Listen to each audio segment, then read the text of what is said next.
안녕하세요. 세종시 토지박사 정일영입니다. 오늘은 임업 후계자 되기에 대해서 강의를 하겠습니다. 임업 후계자란 임업 및 산촌 진흥에 관한 법률 제4호에 따른 임업의 계승, 발전을 위하여 임업을 영위할 의사와 능력이 있는 사람으로서 농림축산식품부령으로 정하는 요건을 갖춘 사람을 의미합니다. 임업 후계자의 자격 요건을 볼까요? 임업 후계자의 자격 요건은 첫째, 여러 가지 요건이 있는데, 첫째, 55세 미만으로서 미만의 사람으로서 산림 경영 계획에 따라 임업을 경영하거나, 중요한 것은 이것입니다. 경영하려는 사람. 하려는 사람은 할 계획이 있는 사람이라고 할 수가 있겠죠. 하려는 사람으로서 개인 독립과 자녀는 임업 후계자가 하려는 사람이라 해도 임업 후계자가 될 수가 있다는 그런 말씀입니다. 그 다음에 55세 미만으로서 또 하나 요건은 3헥타르의 이상의 산림을 소유하는, 세대를 같이 하는, 주민등록을 같이 하는 이라고 할 수가 있죠. 같이 하는 직계 좀비속. 그 다음에 그 배우자, 주민등록을 같이 해야 됩니다. 배우자 또는 형제 자매의 소유를 전부 포함해서 규정을 하고 있으니까요. 포함하고 있는 사람. 그 다음에 10헥타르 이상의 국유림, 공유림을 대부 받거나, 분수림을 설정받은 자입니다. 분수림이라 하는 것은 나눌 분자, 나무 숫자에서 그 이익을 나눈다는 약정을 했다는 것입니다. 그래서 10헥타르 이상의 그 약정된 지분이, 면적이 10헥타르 이상이 되면은 임업 후계자가 될 수 있는 자격이 된다는 것이죠. 이건 첫 번째 요건입니다. 두 번째 요건, 이건 55세에 대한 연령 제한이 없습니다. 연령 제한이 없다는 것이 더 중요하죠. 품목별 재배 규모 기준으로 해서 1000제곱미터, 300평부터 1000제곱미터, 3000평까지 기준 이상의 단기 소득 임산물을 생산하고 있는. 그러니까 현재 운영을 하고 있는 사람이죠. 이 사람은 그걸 증빙 자료를 갖춰서 제출을 하면은 임업 후계자가 될 수가 있습니다. 그 다음에 마지막으로 세 번째, 이것도 연령 제한이 없습니다.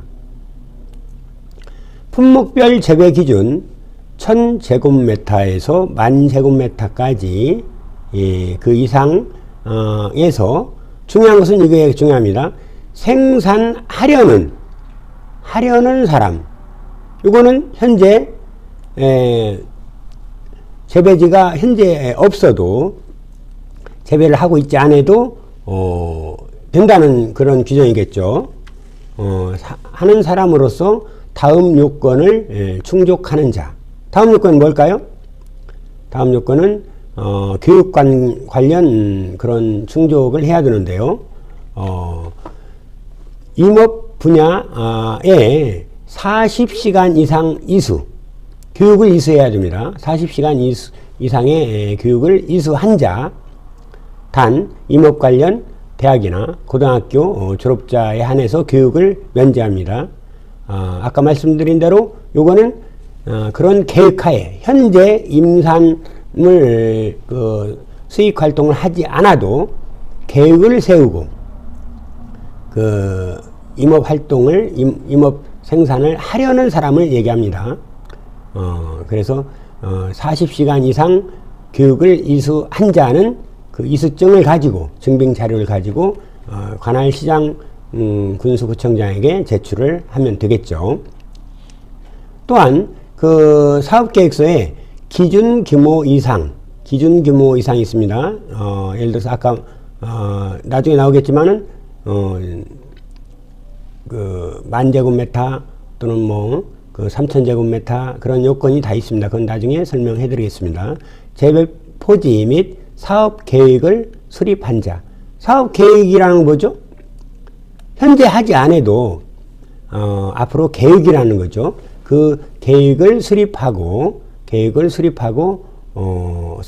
그 사업계획서를 작성해서 또한 40시간 이상 교육 이수를 하면은 그 증빙 자료를 가지고 관할시장 군수구청장에 제출을 하면은 임업 후계자가 될 수가 있습니다. 그 다음에 임업 후계자 세 번째 요건에서 임업 후계자 교육을 40시간 이수를 해야 된다고 했잖아요. 그러면은 임업 후계자 교육 이수 요건을 한번 볼까요? 교육 이수 요건. 임업 후계자 그 요건의 기준을 보면은 제2호 다목 1호에 있습니다. 임업 후계자의 요건 중 재배하려는 사람, 재배하려는 사람입니다. 하고 있는 사람이 아니고 하려는 사람의 경우 산림청 산림교육원이나 이나 그 산림청이 지정한 전문교육기관, 전문교육기관이라 하면은 임업 후계자 단체 협회에서도 할 수 있겠죠. 여러 단체가 있고 산림교육원 이런 데서도 가능하겠죠. 그래서 임업 분야 교육을 40시간 이상 이수하여야 하며 임업 후계자 선발, 독림과 선정 절차 및 관리에 관한 규정 제4조에 따라 임업 후계자로 선발된 날로부터 3년 이내에 1회 이상 20시간 교육을 이수하여야 한다. 임업 후계자로 선발된 이후에 이거는 교육을 의무화했습니다. 선발된 날로부터 3년 이내에 또 임업 후계자로 선발된 다음에 3년 이내에 20시간의 교육을 이수를 하여야 합니다.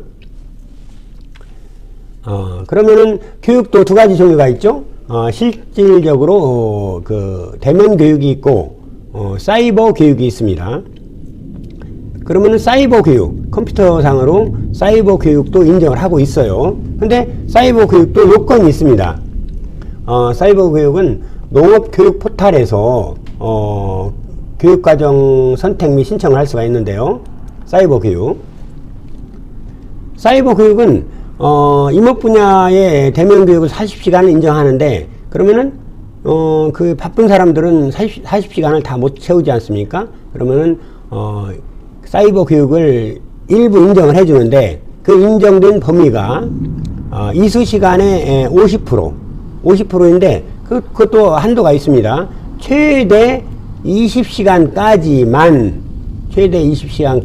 인정을 해줍니다. 최대.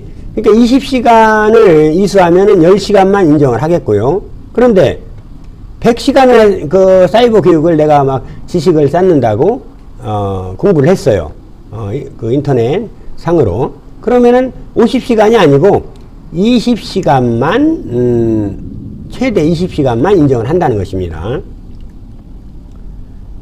그래서 농업교육 포탈은 그 운영을 하고 있는 기관은 농림축산식품부 산하 준정부 기관인 농림축산식품문화정보원에서 운영을 하고 있고요. 산림교육원은 산림교육원 정보 시스템에서 교육과정 을 선택 및 신청을 할 수가 있습니다. 여기서 잠깐 1헥타르 하면은 10,000제곱미터인데 보통 3,000평이라고 하죠. 정확하게 3,025평입니다. 그 다음에 임업 후계자 교육 종류에 대해서 말씀드리겠습니다. 교육 종류는 후계자 선발 전과 전이 있고, 교육을 선발 전에도 아까 그 계획을 세우는 사람, 직접 실질적으로 농사를 안 짓는 사람은 계획을 세워야 된다고 했죠. 사업계획서를 작성해서 교육 이수증을 그 증빙 자료를 갖춰서 후계자 신청을 한다고 했죠. 그러면 후계자 선발 전의 교육 요건, 정리를 하자면은 후계자 선발 후 교육 요건, 다시 한번 말씀드리면은 생산하려는 사람, 하려는, 하고 있는 사람이 아니고 하려는 사람의 자격 요건은 후계자 선발 전에 40시간을 그 대면 교육 그리고 또는 사이버 교육 일부를 받을 수가 있고요. 임업 후계자 선발 후에는 선발된 날로부터 3년 이내에 20시간 이상을 교육을 받아야 됩니다.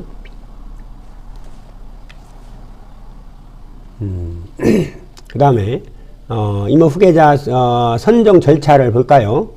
임업 후계자 선발을 해당 임산물 재배지, 그 임업 후계자 신청을 그 주소지가 아닌 해당 임산물 재배지가 위치한 시장, 군수, 구청장이 자격 요건 적합 여부를 판단을 해서 임업 후계자를 선발하고 있는데요. 신청인의 주소지와 임산물의 재배지와의 거리 등을 종합적으로 검토하여 임업에 종사하고 있고, 여기서 다시 한번 강조해드리면은 종사할 것으로 판단될 경우 선발하고 있다는 것입니다. 여기는 관할 시군구청장의 산림과에서 담당을 하고 있습니다. 신청 방법은 직접 산림과에 방문해서 신청을 해도 되고요. 인터넷 민원 24시에 신청을 해도 됩니다. 관할시 군구에 신고한다고 했죠. 관련 법령에 의해서 판단을 해서 하기 때문에 다 요건만 갖추면은 선발이 된다고 볼 수가 있습니다. 임업 및 산촌 진행에 관한 법률에 나와 있죠. 임업 후계자 선발, 독림과 선정 절차 및 관리에 관한 규정에 나와 있습니다. 그대로 요건을 갖추면은 선발이 된다고 볼 수가 있습니다. 그 관련 서식을 볼까요? 임업 후계자 선발 신청서 별지 1호 서식에 있어요. 별지 1호 서식에 신청인이 시장, 군수, 소유 살림 또는 임산물 재배지입니다. 재배지의 주소지가 아니고 재배지에 신청을 합니다. 그러면은 시장, 군수, 구청이랑 광역시장, 특별시장은 임업 후계자 자격 요건, 해당 요건을 검토 후에 그 선정을 합니다. 임업 후계자 그 선발 신청서를 제 경험으로는 직접 산림과에 가면 담당 공무원이 있어요.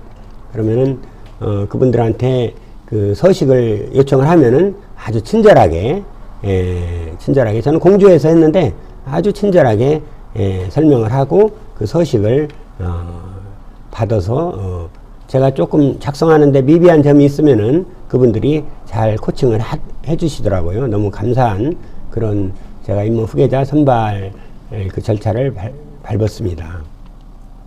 그러면 임업 후계자 그 자격 요건 아까 처음에 말씀드린 대로 임업 그 관련 재배 기준이 있지 않습니까?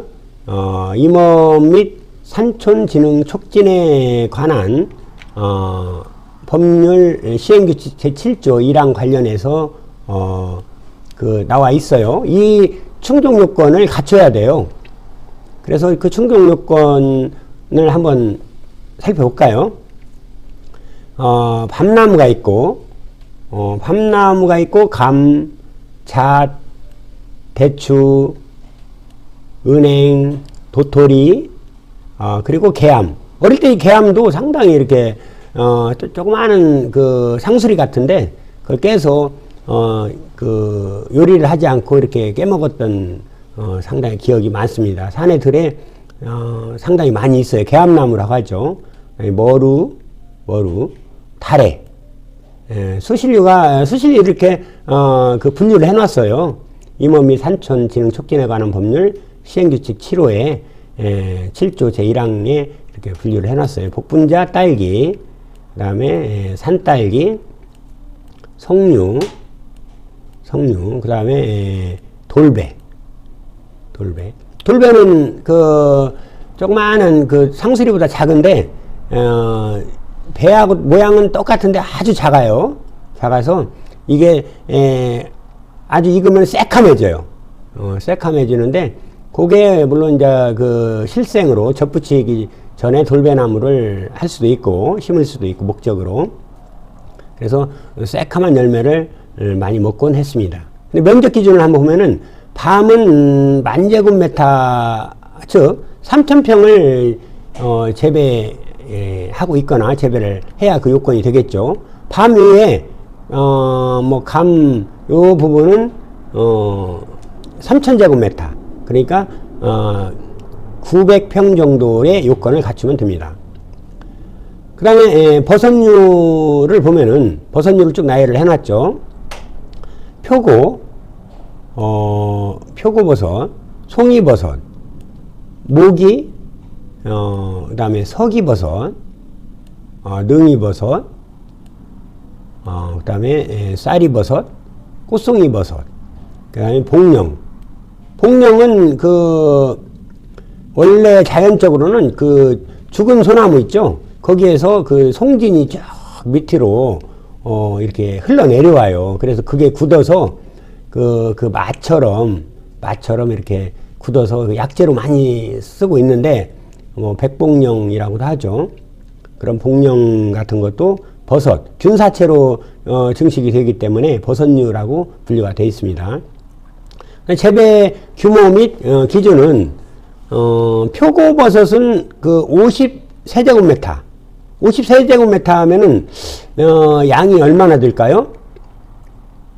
양이 1세제곱미터 하면은 보통 그 표고버섯을 물론 그 하우스 재배, 그 배지 재배 하는 그 양도 있겠지만은 나무로 따지면은 표고가 1세제곱미터에 보통 1m 20 정도, 그리고 두께는 기준 15cm, 직경 15cm를 기준으로 하면은 약 40개 정도가 1세제곱미터예요. 그러면 이게 상당히 적은 개수는 아니에요. 50세제곱미터 하면은 표고목, 그 참나무 표고목으로 기준했을 때는 약 2,000개 정도라고 볼 수가 있습니다. 여기에서 임업 후계자 그 요건과 그 임업 경영체 등록, 그 요건은 20세제곱미터예요. 약간 다르죠. 그 다음에 재배 시설로 할 경우에, 시설 재배를 할 때는 1,000제곱미터예요. 1,000제곱미터는 300평 내에 배지 재배나 참나무도 그 시설 재배를 하면은 300평의 비닐하우스나 차광망 시설을 해서 시설 재배를 하면은 인정을 해준다는 것입니다. 그 다음에 그 산나물류를 볼 수가 있죠. 산나물류는 더덕하고 고사리, 더덕 고사리가 있습니다. 고사리는 염소 키우면은 염소 아주 고사리를 처음에 풀도 안 나게 잘 키울 수가 있습니다. 왜냐면은 고사리를 보면 염소가 다른 온갖 그 나무 껍질이나 그 나뭇잎까지 다 먹는데 고사리만 보면은 딱 고개를 돌려요. 그래서 고사리 밭을 조성하려면은 풀관리가 어렵지 않습니까? 고사리 밭을 조성을 하려면은 그 흑염소 같은 것을 키우면은 아주 용이하게 키울 수가 있습니다. 그래서 산나물류는 더덕, 고사리, 도라지, 취나물, 참나물, 이건 두릅입니다. 두릅이면은 3,000제곱미터, 3,000제곱미터를 약 900평을 재배하거나 재배하려는 사람은 이 요건을 갖춰서 신고를 해야 됩니다. 밑에도 있는데 그 원추리, 그 다음에 산마늘. 산마늘은 그 명이나물이라고도 해요. 그래서 산마늘은 그 잎이 2개가 나는데 이게 다년생 식물이에요. 2개 나는데 하나는 2개 다 따면 안 돼요. 2개 이파리 중에 하나만 따서 그 장아찌를 담는다거나 쌈용으로 판매를 하고 하나는 그 계속 성 있게 자라게끔 놔둬야 돼요. 보통 산마늘은 아까 뭐 10,000평, 20,000평씩 이렇게 대규모로 하는 사람들 내 주위에 많이 보고 있습니다. 근데 그 요건은 900평입니다. 여기서 그 이모 후계자 요건은 900평. 고려 엉겅퀴, 곤드레라고 하죠. 곤드레는 그 충청권에서 많이 이렇게 비빔밥에 넣는다거나 뭐 여러 가지 곤드레 그 떡을 찐다거나 많이 하고 있습니다. 고비, 어수리, 눈개승마 등이 요거는 3,000제곱미터 900평 정도를 해야 된다고 볼 수가 있습니다. 그 다음에 약초류를 볼까요? 약초류는 3,000제곱미터 900평인데 이것도 삼지구엽초. 삼지구엽초는 음양곽이라고 해요. 한방 용어로는 음양곽. 음과 양의 그런 섭생을 잘해준다고 해서 삼지구엽초. 삼지, 이파리가 가지가 3개, 구엽, 이파리가 9개라는 그런 그 모양새를 보고 삼지구엽초라고 하는데 음양곽으로서 정력 또는 활력을 위해서 많이 쓰고 있습니다. 그 다음에 삽주, 참쑥, 그 다음에 시오나 작약도 있고 천마, 그 다음에 산양삼도 많이 하죠. 산양삼도 대규모로 많이 하고 있습니다. 산양삼은 아주 부엽토가 좀 풍성하고 약간 북향 이런 데가 아주 산양삼은 아주 자란 여건이 됩니다. 결명자, 그 다음에 구절초는 다른 말로 이게 들국화예요. 들국화인데 구절초도 그 약용으로 많이 쓰고 있습니다. 양모밀, 당귀, 천궁, 하수호. 하수호 뜻은 뭔 거니? 이게 한자로 말하면은 어찌아자에 머리 숫자 까마귀 오자예요. 그래서 하수를 먹으면은 어찌하여 머리가 까매지지 아니하리요 해서 하수호입니다. 그래서 하수호를 장복하면은 머리가 흰머리가 검어진다는 그런 말도 있습니다. 그 다음에 감초죠. 독활. 이 독활은 뭘까요?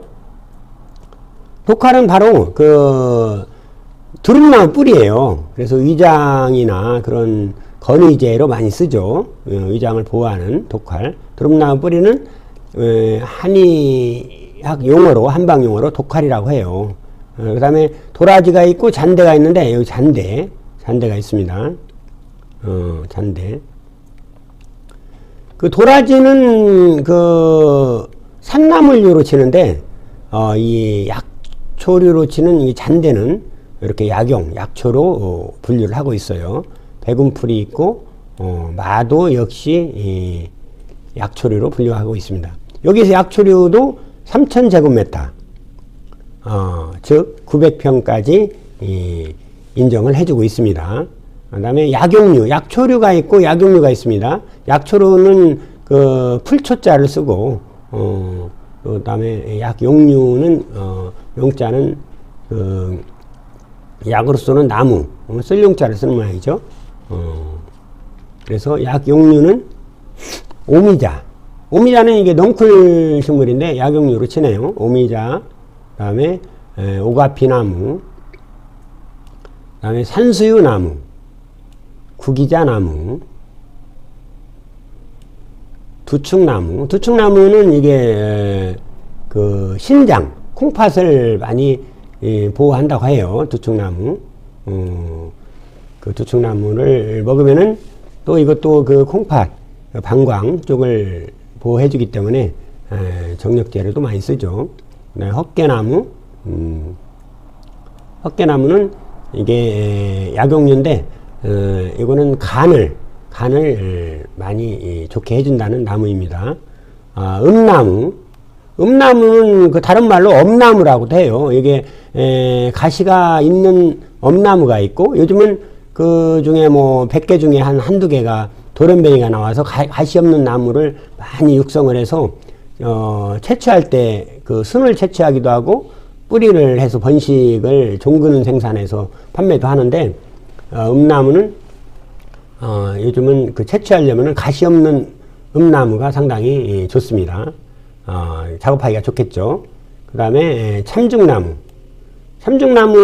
우리 동네 분도 요게 뭐 한 20년생 나무가 아름드리 뭐 잘 크지가 않아요. 이게 뭐 굵기가 막 그 미르나무나 뭐 느티나무나 이런 것처럼 엄청 크지가 않고 단단하게 아주 그 조직이 치밀합니다. 참중나무가 이렇게 딱 그 목재 생산을 해서 여기다가 동백기름을 쫙 바르면은 붉으스름한 색깔이 아주 그냥 정말 그 황궁처럼 멋지게 연출이 되는 그 나무 목재, 고급스러운 목재용으로 쓸 수가 있어요. 물론 여기서는 참중나무는 약용류로 분류를 해놨습니다.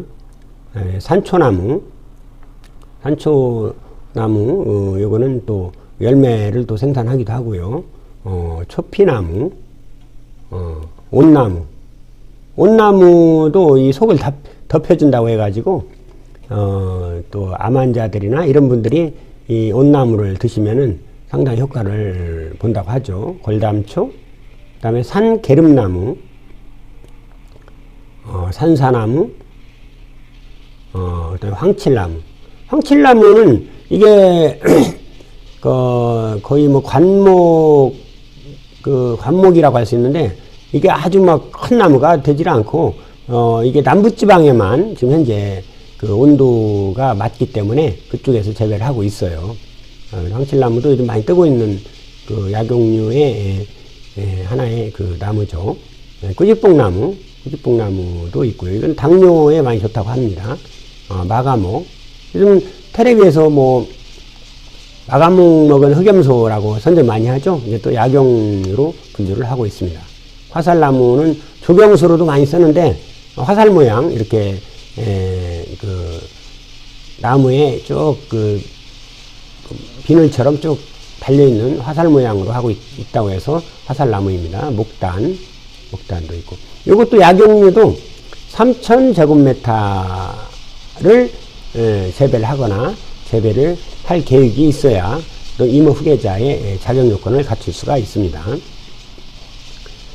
그 다음에 수목이나 부산물류를 볼까요? 수목이나 부산물류는 그 고로쇠를 수액을 생산한다거나 여러 가지 부산물이나 그 수액 같은 것을 인정을 해주고 있습니다. 수액, 그다음에 뭐 나뭇잎도 이렇게 그 은행나무 잎도 나뭇잎을 해서 약용이나 이런 거 많이 쓰지 않습니까? 화장품으로도 많이 쓰고 있고요. 나무 가지, 나무 껍질. 생산을 증빙하고 내가 계획서를 세우면은 이런 것도 인정을 해준다는 것입니다. 나무 뿌리, 나무 순, 그다음에 이런 그 대나무류도 포함을 합니다. 대나무류도 뭐 죽순 같은 것도 많이 생산하고, 대나무를 갖다가 가공하는 공작물 같은 거 가공을 하는 데도 많이 쓰죠. 면적을 볼까요? 면적은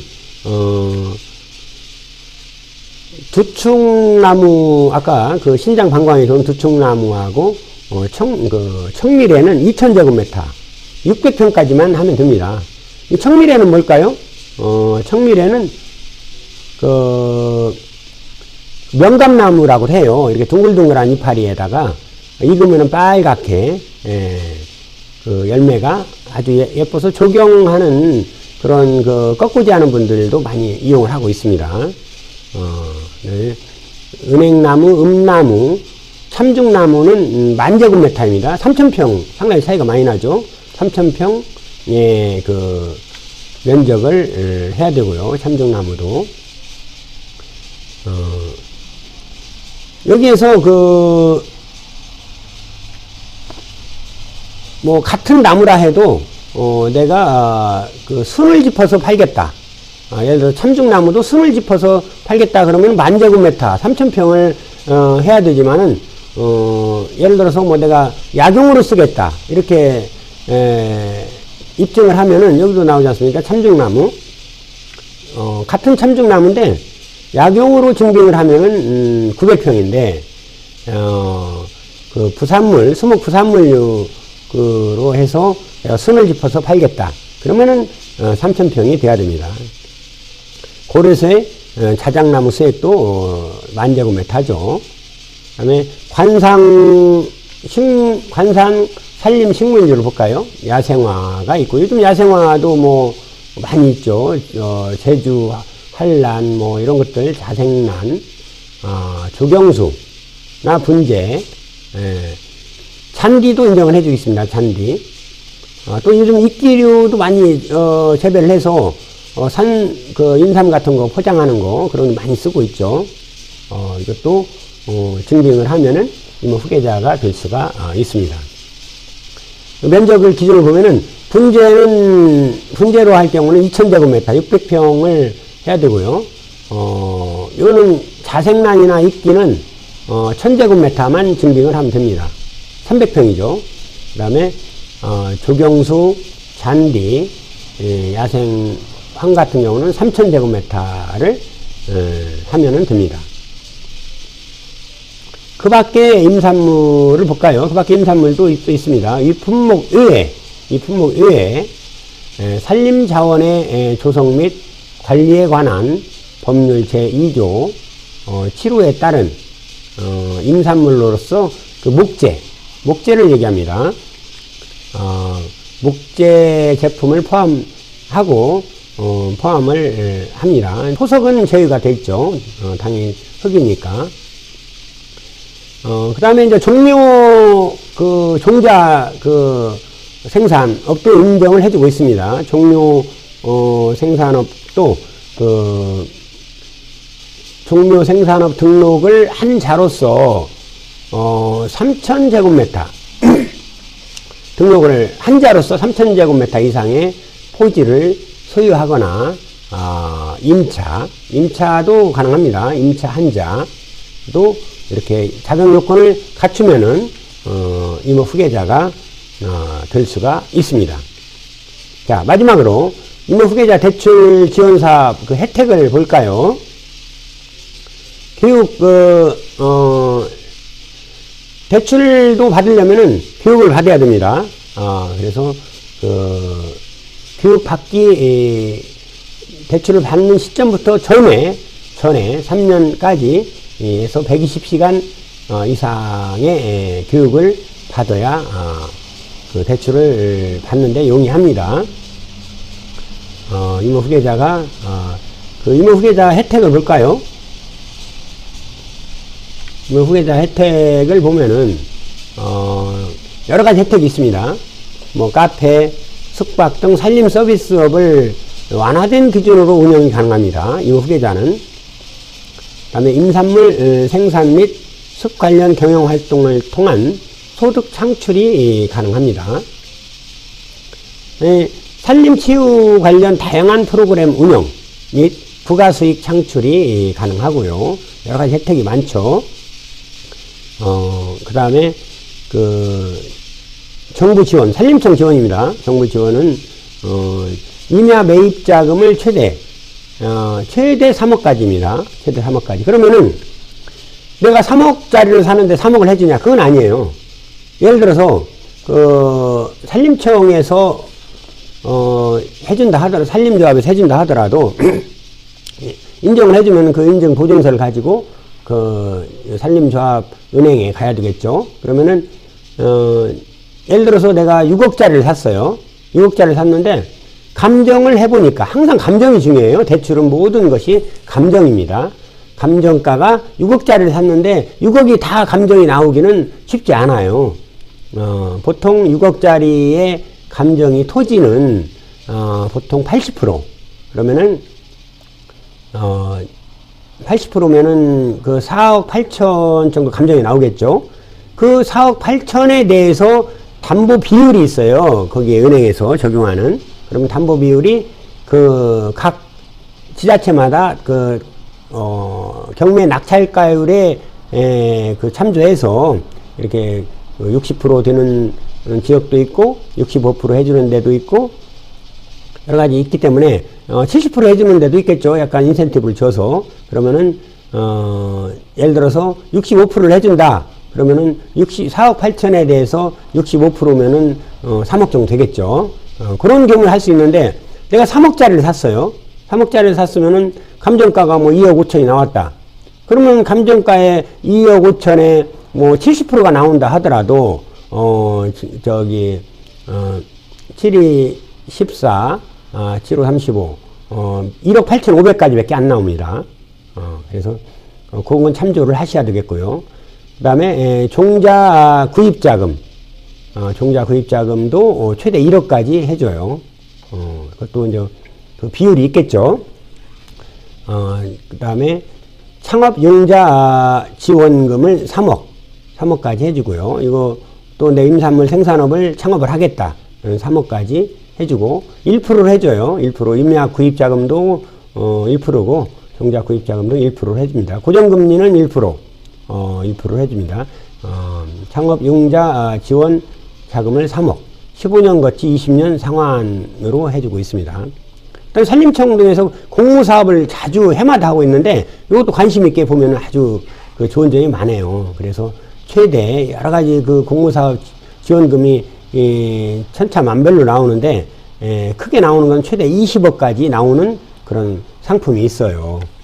그것을 관심 있게 봐서 우리 임업 후계자 그 자격 요건을 갖춰서 혜택을 보면은 그 임업 후계자로서 상당히 자부심도 많이 느낄 것 같습니다. 이상 오늘은 임업 후계자에 대해서 강의를 하였습니다. 감사합니다.